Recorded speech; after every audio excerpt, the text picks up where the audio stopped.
প্রথমত তো ইস্তফা দিয়ে একটা নির্দিষ্ট রাজনৈতিক দল জয়েন করেছেন এবং তারপর উনি অনেকগুলো স্টেটমেন্ট করেছেন আমাদের সমস্যা সেগুলোকে নিয়ে।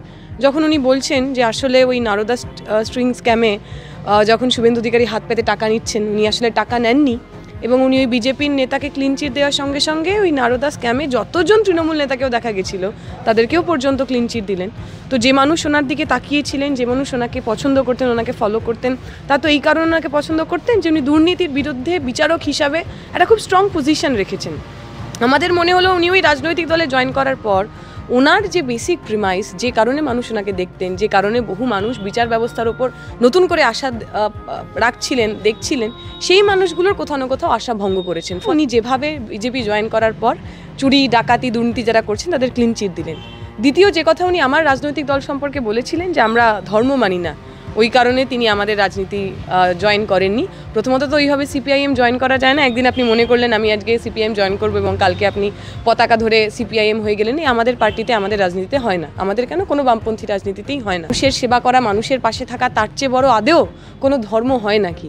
যারা সেই ধর্মগুলো করেন না, যারা মানুষের পাশে থাকেন না, যারা মানুষকে লোটেন, যারা মানুষের হকের টাকা চুরি করে নেন, সেই মানুষের কাছ থেকে তো আমরা ধর্ম শিখবো না, ধর্মের কোনো রকম জ্ঞান তাদের কাছ থেকে আমরা নেব না। উনি যখন শুভেন্দু অধিকারীকে পাশে নিয়ে, আমি কালকে একটা ছবি দেখলাম যেখানে শুভেন্দু অধিকারী উনি হাত চুম্বন করে একসঙ্গে তারা দাঁড়িয়ে রয়েছেন। শুভেন্দু অধিকারী যে চুরি করেছেন, দুর্নীতি করেছেন, ডাকাতি করেছেন, এ তো বাংলাদেশের পশ্চিমবঙ্গের প্রত্যেক মানুষ জানেন।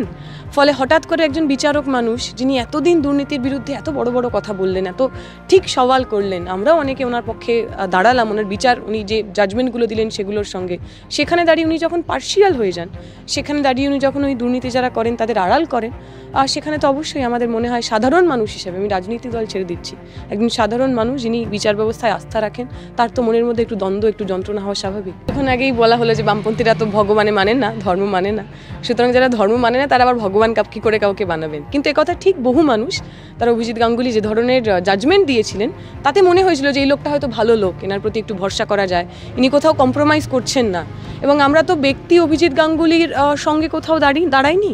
বিচারক অভিজিৎ গাঙ্গুলি, যিনি তার বিচারকের আসনে বসিয়ে এমন জাজমেন্ট দিয়েছিলেন, যে জাজমেন্ট আমার মনে হয়েছিল আমার প্রজন্মের ছেলেমেয়েরা যারা গত 2 বছর ধরে রাস্তায় বসে আছে, 2014 সালে পরীক্ষায় পাশ করেছে, 2024 সালে যে ছেলেটার, যে মেয়েটার চাকরি হলো না, জীবনের 10টা সোনালী বছর যে ছেলেটার মেয়েটার মিথ্যে হয়ে গেল, আমাদের মনে হয়েছিল তাদের দুঃখের কথা, তাদের যন্ত্রণার কথা, তাদের ন্যায়ের কথা বিচারক অভিজিৎ গাঙ্গুলি বলছেন। ফলে আমরা তার সঙ্গে দাঁড়িয়েছিলাম, তার জাজমেন্টের সঙ্গে দাঁড়িয়েছিলাম।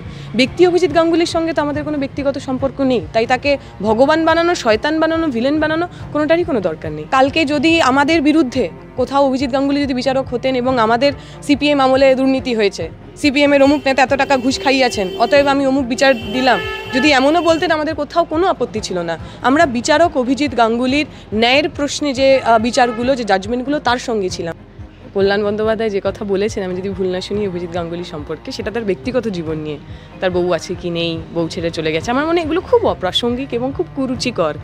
একটা মানুষের জীবন, সেই জীবনে সব যে কেমন থাকবে তা তো আমরা বাইরে থেকে ঠিক করতে পারি না।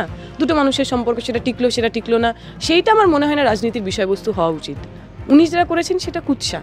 আমি অভিজিৎ বাবুর ব্যক্তিগত জীবন নিয়ে বিন্দু মাত্র আগ্রহী নেই। আমাদের দুজনের অবশ্যই প্রতিপক্ষ হয়তো বিজেপি, কিন্তু আমরা দুজন যেভাবে এই লড়াইটাকে দেখছি সেটা আলাদা। আমার কাছে এটা রাজনৈতিক লড়াই, ওনার কাছে হতে পারে এটা ব্যক্তিগত।